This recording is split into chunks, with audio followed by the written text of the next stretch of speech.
Hi everyone, Aidan Michaels here. I am joined by multi-time national champion Wisconsin Badger legend Marianne Picard. Pick, how's it going? Oh, pretty good. Still on cloud nine, I'd say. How's the offseason been for you so far?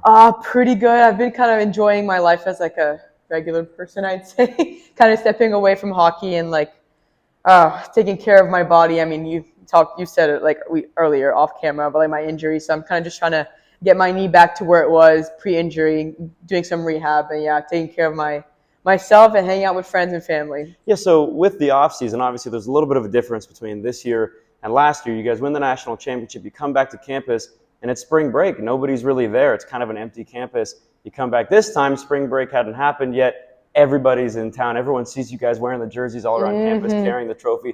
Tell me a little bit about that, also the difference from this year to last year. Oh my God, I'd say that was a game changer.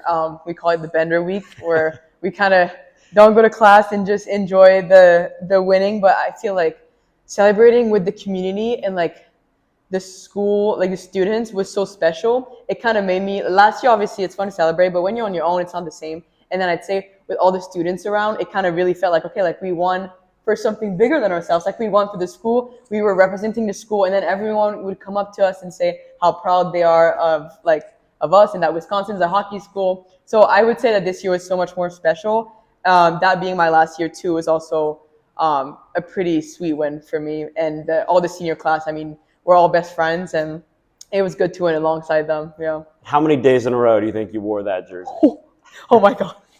When you told me to bring my jersey today, I was like, damn, again? Oh my God, I haven't washed it since the game, by the way. There's a bit of alcohol, I'd say some blood, but I think after winning the Natty, right after the game, I put the jersey on, didn't take it off for a week.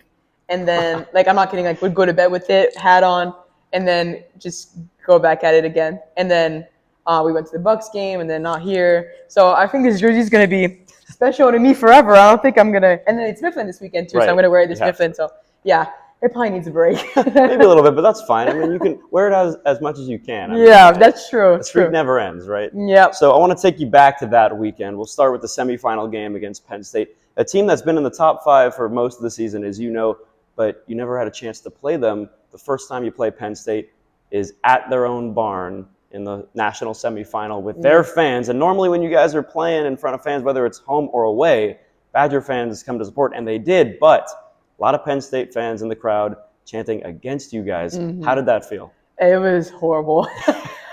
We did not like it. I feel like you said, we're so used to always having the crowd advantage, always. And I even thought they're not going to be like that many Penn State students. Like they're more of a football school, right?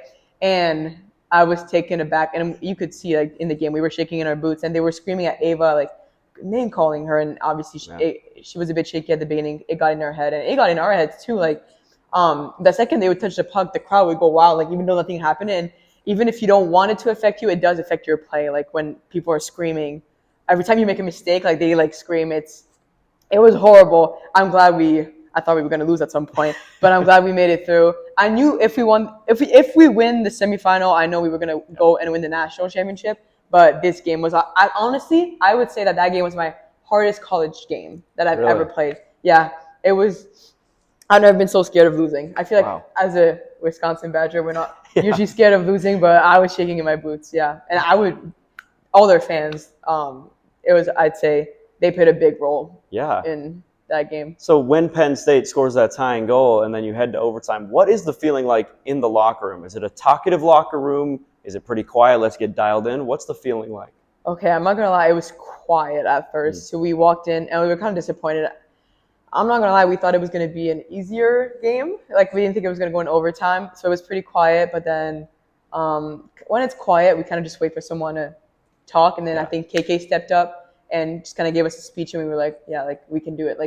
This is the best team, I think, on paper to ever exist. We're going to win this thing. And then we kind of got hyped, and we ended up winning. Ended up winning in overtime. So obviously you adding the A to your sweater at the beginning of this season, obviously as a team full of leaders, you've always been a leader on this team, but to actually have the A, was there anything different, any leadership role that you assumed differently from years past now that you had the A? Yeah, I'd say eyes are more on you. You kind of don't have any room for mistake.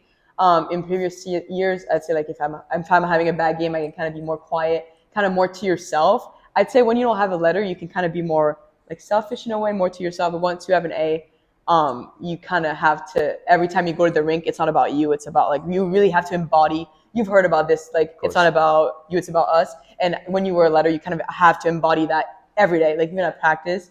And when I got named assistant captain, it was actually a dream come true, especially alongside KK, Layla, Lacey. Like these are like big names. Like even growing up, like those were my idols, and now I'm assistant captain with them. So yeah, it was an honor. So who is it? The players that vote on it? Is it the coaching staff that chooses? How did you find out? I suppose? Yeah. So at the beginning, after the summer, we kind of have to complete a survey, and then you write an email to.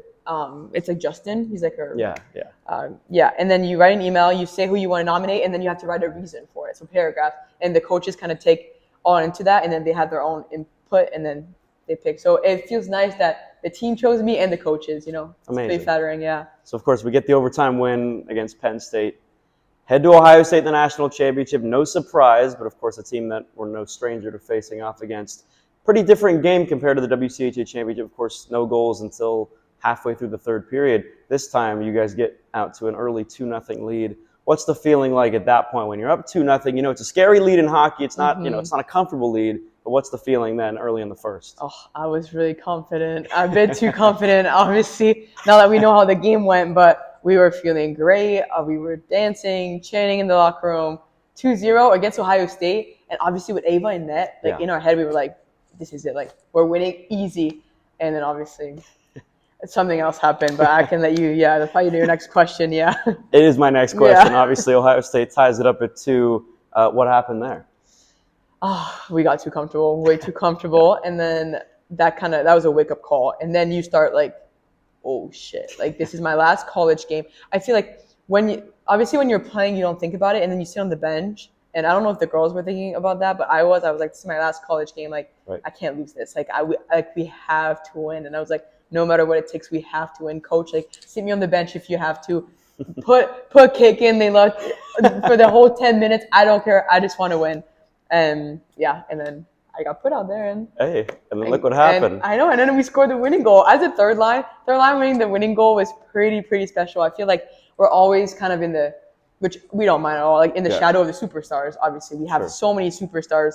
Obviously, the third line players are not going to get that much attention, but it was good to kind of have our moment. I mean, we work hard in practice. We work hard, like we compete against them all the time. So it was good to kind of get our piece of the cake, I'd say. Yeah, I mean, and just talk to me a little bit more about that feeling when Claire scores that goal. I don't know if you saw the video, but it's like I couldn't react. Like I just put my hands up, and then Claire was like, "Oh my god!" And I was like, "Oh my god, Claire! Oh my god!" We scored, and we were just like, "Oh my god! Oh my god! Oh my god!" And then you go through the line, and you're like, "Oh my god!" Like we just scored, but it actually doesn't set in until you're like on the bus back.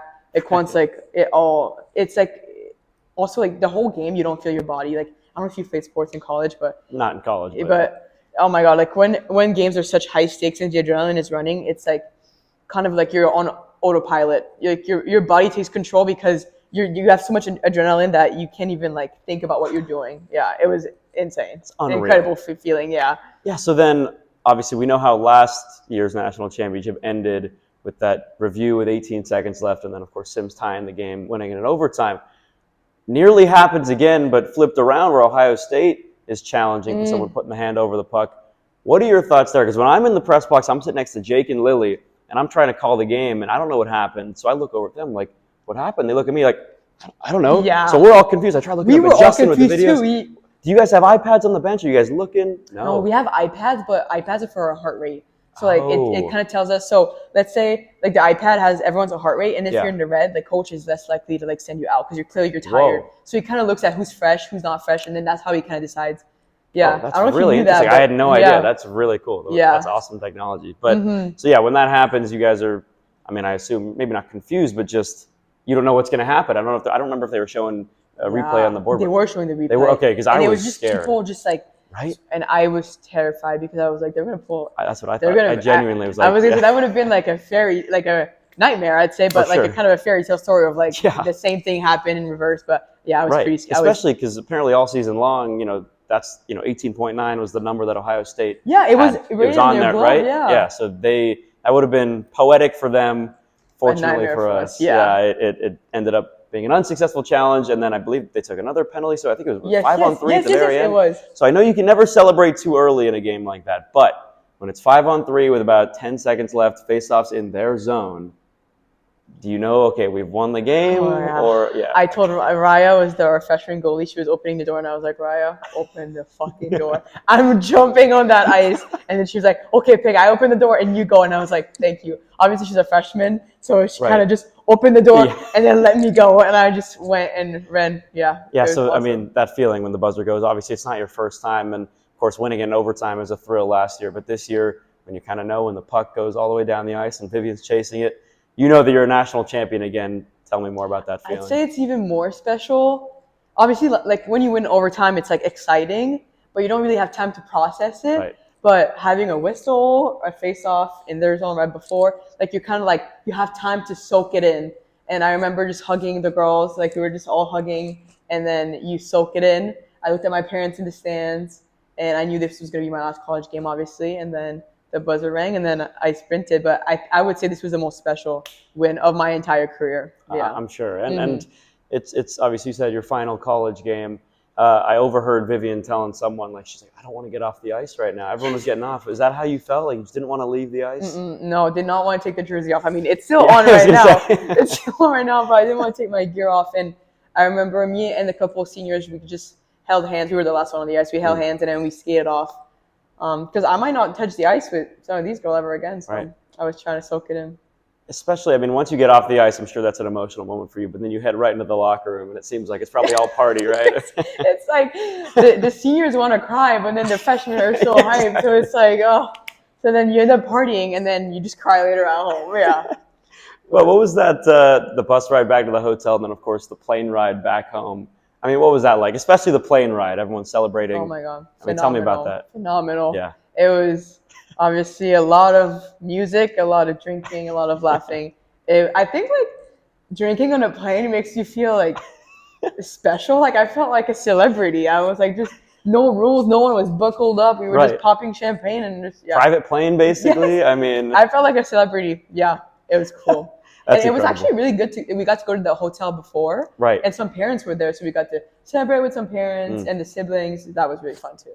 That's amazing. Yeah, no, it was a fairy tale. I'm not kidding. I'm sure. What a great feeling, especially, I mean, at Penn State. Obviously, I talked to a few Penn State fans the day of your game, and I was like, okay, so are you rooting for Wisconsin even though they beat you, or Ohio State? Yeah. They're like, no real Penn State fan is ever going to root for Ohio State in anything. So we're all Wisconsin. So they were voting for us? Yeah, every Penn State fan that was there that I talked to, at least, they said we're all going for Wisconsin. Okay, we can't have Ohio State win anything over us because that's one of their big rivalries. So it's good to know we had them in our corner for that championship game. So I want to take it a little bit further back to earlier in the season. Obviously, you've dealt with a lot of injuries in your career, a lot of the same injuries as well. You go down again this season with a knee injury in St. Thomas. Tell me a little bit about that. When it first happens, your initial thoughts, not knowing necessarily what exactly the injury is. Yeah, obviously my first thought went to third ACL tear. I mean, it happened twice already. Similar impact. I couldn't get up. Like it was the same weakness in the knee feeling, and I was like, it's over. Like, this is it. Like I'm ending. This is like the last time I'm ever skating again. Obviously, like a third ACL surgery, like 3 surgeries on a knee is actually like 2 was already enough. And I remember crying, and some of the girls came to see me like during the game, like in between periods, and they were crying with me because they knew like how much I wanted to play, especially in my last, like obviously college year. Yeah, it was really sad. Yeah. Really, really sad. Did you think you were done? Yeah, I thought I was done, like for life. Like I thought that was it. I mean, it was really hard. I remember calling my parents, and my mom was at work. She wasn't watching the game and just sobbing with her. It was emotional. Yeah. Obviously, that's not the way you want to end your career. No, yeah. Not at all. Yeah. And then fast forward to we're in Mankato, and I remember before the game I was going to get the line charts, and I look down and I see number 18 on the sheet, and I go over to Jake as he makes them. I'm like, hey, is this a typo? And he just points to the ice, and there you are skating, and we're like, oh my gosh, she's back. Didn't think you were going to play again. Not a lot of people did. I didn't think so either. And here you were back, scoring your first goal of the season in that game. A That beautiful was assist. perfect. I know we talked about it earlier, and I think I asked, I don't know remember what you said, but what was sweeter for you, that first goal or that beautiful assist you had to Finley? I mean, what a game you had. How did that feel getting on the score sheet? I know at first you didn't knows your goal, right? But Yes. once you found out, how did that feel? Oh, it felt amazing. So once I learned that it wasn't a full tear of ACL, that it was an MCL tear, I had like a lot of options. So it's either you take the slow route, and that's 8 weeks, but that would have taken me past a natty, or you go the fast route, which is 4 weeks, but it's gonna hurt. Right. It's gonna hurt really bad, and you're gonna have to like work in the gym. Like, but I knew that I didn't want to go out as a quitter. Obviously, the easier route would have just been to quit and then chill at home and watch the game from my Right. couch and just hang out with my girlfriend. But yeah, I kind of put in the work and a lot of conditioning off the ice. And then I think that's why when I got back my first game, it felt like I never left. Honestly, like 4 weeks out, and I think I felt even better than before. The conditioning I did with Paul was really, really hard. But I was going to say, did you look at Paul and say, hey, we got to get to work? Like, we got to get well, going. he's been through injuries of mine. So he got me back to speed with my second ACL surgery. So he knew, and he knew what to do.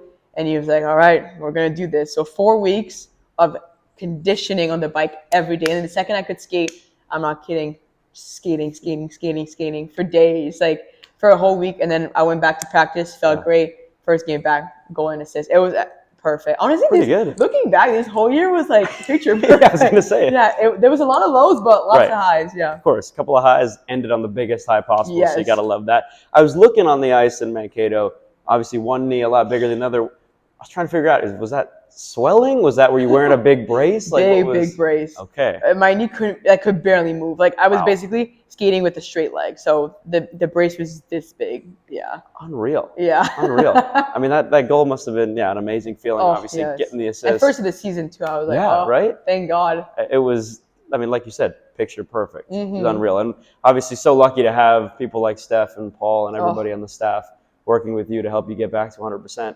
And even if it wasn't 100%, at least get you back on the ice and have you be a part of this team. So I know how physically demanding it is after an injury to have to rehabilitate, which of course you know more than anyone. But also on the mental side, it must be very tough. What was your mental state like, not when it first happened, but when you're getting close to returning, the anticipation of getting right back on the ice? That's a good question. People never ask me that, actually. It's the mental aspect, I'd say, is the hardest. Like, obviously, 4 weeks is not too long, but I'd say like when you're out for a year, or even like it's scary. Like I was scared. I knew I was ready. Like I knew like my conditioning was good, but obviously you're scared because obviously your knee's so weak. One hit and it's over again. Right. So I was scared, and I did a lot of thinking because part of me wanted to just quit, especially when it first happened. I was like, I don't want to do this anymore because I know how hard it is to get back to like the shape you were before the injury, and I was like, I don't want to go through it again, like a third time. It was mentally really challenging, and I had conversations with my girlfriend and my parents, and they kind of were like, no, like you're not a quitter, and like we're gonna finish this. But you're right. I think the mental aspect is way harder than the physical aspect. It's like a mental battle of like back and forth. Like, should I do it? Should I not? And then once you're back on the ice, it's like, okay, like you have to trust that your knee's gonna be okay, and like you kind of have to play your game, because if you play scared, that's when you get even hurt even more. Right. So yeah. So if you were to compare it to, let's say, the first time you tore your ACL to this time with the MCL, there are certain things that, whether it's in practice or the game, that, like you said, you're maybe a little afraid to do, thinking that it might just, tear again. Do you think you were in a better headspace this time around after you've torn your ACL a few times? So much better. And I feel like, so my first time was in high school. Right. So obviously in high school, you don't have an insane support system. You just have your parents, and they don't know much. And so it was good to have Paul and Steph to kind of walk me through every step of the way. Like they were there every single skate I've had leading up to it. So I'd say that this time around, not that it's like a good thing, it's like a blessing, but it was easier, I'd say. Yeah, I'm getting better and better at getting back from injuries. So well, I guess that's a strength. Yeah. No more. I mean, we don't need hoping. any of that. Obviously, you mentioned how great the staff is, and the coaching staff as well, with Greeny, Mark, Jackie, Dan. Obviously, we know how successful Mark has been in his coaching career and his playing career in the world of hockey. He's one of the biggest names. Hopefully, he gets a statue outside of. Oh my God, he's got to. He's got to, right? He will at some point. Hopefully, goes for 10 national championships, get double digits. I bet he will. But anyway, talk to me about playing under a guy like him. Obviously, for your whole college career, just sort of the culture that he's built and the coaching style that he's had and the impact he's had on you. Oh my God, so much respect for him. He's actually an incredible coach, and kudos to him because dealing with this team is hard. I'm not gonna lie. There's superstars after superstars.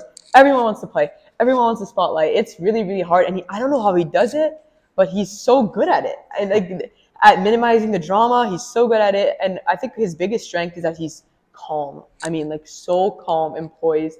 And with this team, you have to be. I mean, we're all like top level athletes, so we're hot headed, and we'll scream on the bench. We'll fight with each other.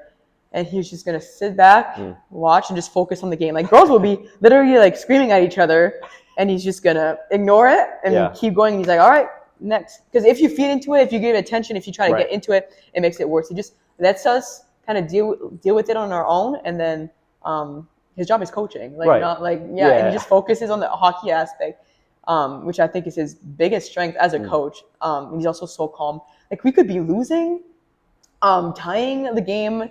Going to overtime, same speech, same facial expressions. Like you cannot read this guy if he's nervous, anxious. I don't even know if he has like anxiety or like any emotions besides just being neutral and happy.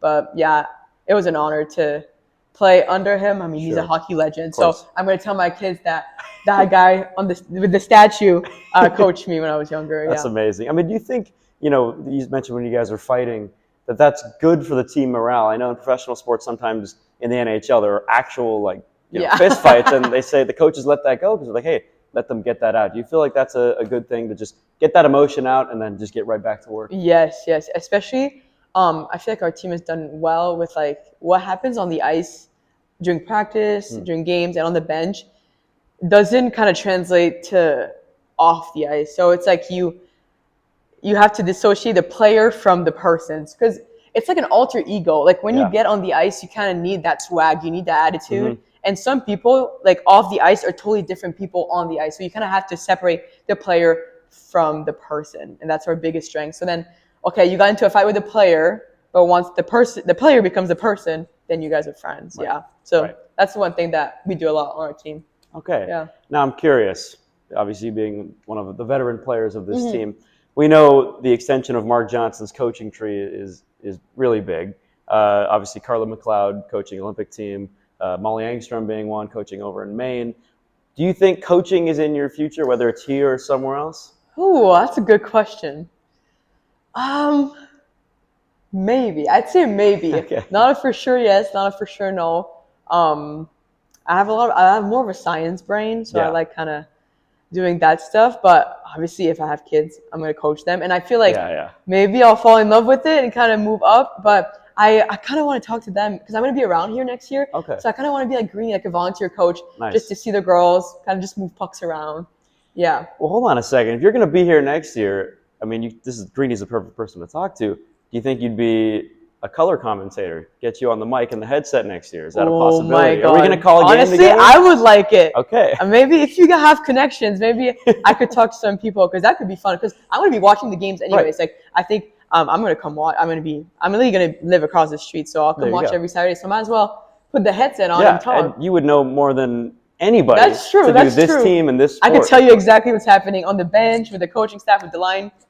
You know Maybe. what? Well, a future career, that's good. We'll work on that. I like that. So perhaps on the mic, perhaps behind the bench. The scene, like video. I would like to do video too, like on the side. Okay. I like it. Now, this might be a silly question, but I know you said, you're a science brain. Do you think that impacts your playing style at all? Do you look at things on like an analytical approach rather than, I don't know the other word for it, but I don't know if you get my question here. That's a good question. I'd say I look at hockey in such a different lens than... Like, I think I don't see the game a different way, but I see the sport in a different lens. Obviously, having the school aspect and my career not being totally hockey makes me kind of view things more lightly than some of my teammates. And I think I kind of help people realize, like, there's more to it than hockey. I mean, some people, they live, breathe hockey. But I kind of want to show them, like, there's so much more to it. Like, there's so much more to life than just hockey. So I think that's also why they named me assistant captain because I kind of bring like an outlook on life, and I'm a really complete individual, not just like a hockey player. Right. So I'd say that has helped me. All right. So my last question for you, obviously hockey career perhaps done at least playing wise. Yeah. But what's next for you? So I got a job here at the School of Medicine, Nice. and I'm going to be a cancer researcher for prostate cancer. So that'll be really cool. I'm really excited. That's I'm awesome. excited to still be around Madison. Obviously, I love it here, but When did you get into that? Was that in college, or did you know in high school that? well, I've always been into science, and then I thought about medical school, and then I did my master's in biomedical engineering, and then I got really close to a professor, and he kind of referred me to this lab, and then I kind of got in touch, and then they hired me to do research for them. So we'll see where life takes me, but yeah, and obviously, like, I think I have more of a career with my brain than my hockey ability, especially with all my injuries and the PWHL being so physical. I don't think I would stand a chance. So I think I'm doing the smart choice with that. Fair enough. Yeah. Well, best of luck. Great to have you back next year. Hopefully we'll get you on the mic a couple of times. And again, That'd be cool. Congrats on the national championship. An amazing end to your career, and thanks for doing this interview with me. Thank you. You're so sweet. All right. Thank you, everyone, for watching. This is Marianne Picard. I'm Aidan Michaels. We'll see you next year.